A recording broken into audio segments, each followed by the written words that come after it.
I shared with you the passage that explained how can we find God in our life. And by God, we mean this creative, awesome, wondrous power that sparked this universe of ours and that continues to work miracles every day so that we can see the beauty of nature and the beauty of nurture as our parents raised us. How is it that we can get in touch with that power in our life every day, all the time, and experience that in a very deep level? And we reviewed what Abraham did in that passage. He started out sitting under a tree, sitting in nature, enjoying nature. That's all you need to do to experience that there is a power greater than ourselves, and we're part of that. We're part of that network. We're one with it. If it requires you to spend hours and hours among nature doing that, you're doing something wrong, because we need to combine the rational mind and the spiritual mind. And when we have the right attitude, just walking into a natural setting triggers this emotional, spiritual response that we're looking for. How else? Abraham challenged God.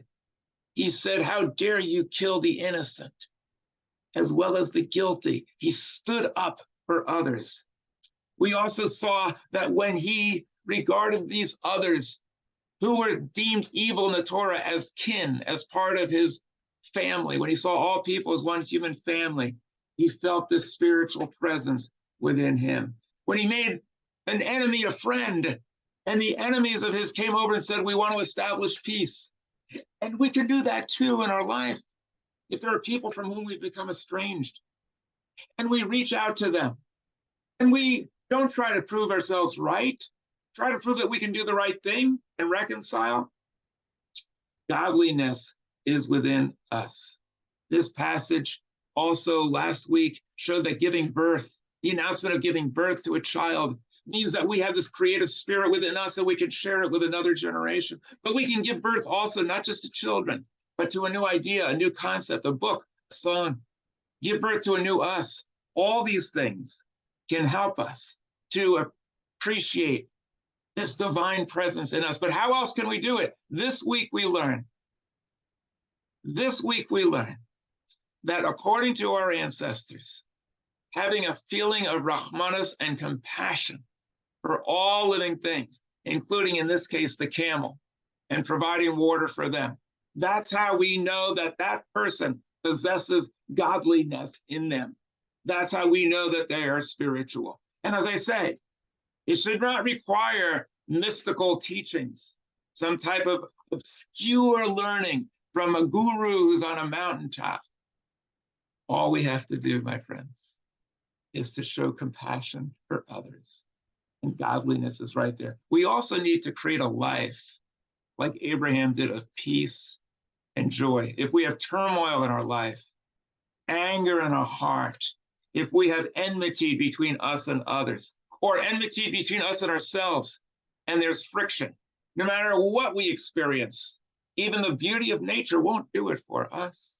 We have to make certain prerequisites in our lives and be on good terms with others and ourselves, and hopefully in good health, so that we can appreciate these things. And if we can accomplish this, then spirituality happens instantly, miraculously, and wondrously through all these, what I call triggers.